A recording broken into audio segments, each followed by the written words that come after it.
Yeah, friends, welcome to the Zen Rant. Okay, maybe we gotta go into the middle of fucking nowhere, or to the top of some mountains, or the middle of the desert, or on a dinghy in the ocean to realize how big the world really is.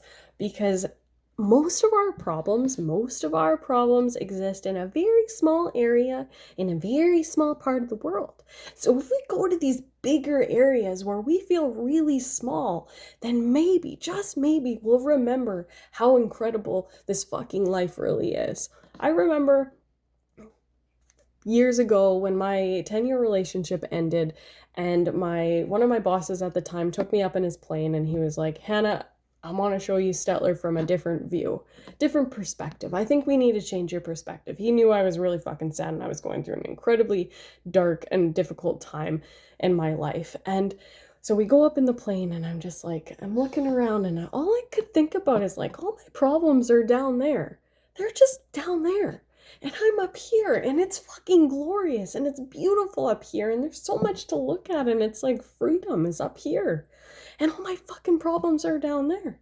And maybe I didn't have to do the 4 grams of mushrooms in hopes of finding some kind of way of healing. Maybe I just had to zoom out a little bit.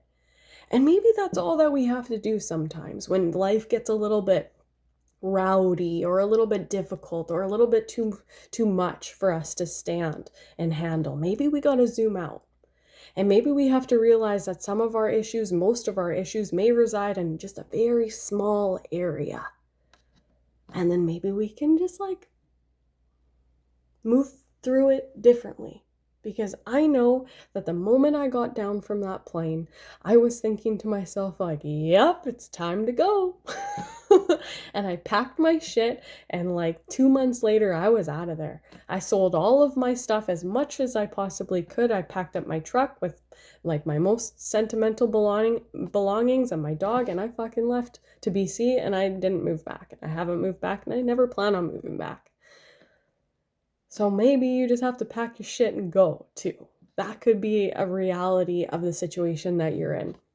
Maybe you just need to change your perspective. Maybe you just need to suggest a different way to your brain of processing things, because I can tell you that there is some beautiful, beautiful things waiting for each and every one of us on the other side of grief, of pain, of difficulty, of sadness. There is such beautiful duality to all of that. All we have to do is choose to take that fucking box or that cube or that whatever off of the shelf, turn it around and put it back and look at it from a completely different view and see how everything changes. And until next time, be kind.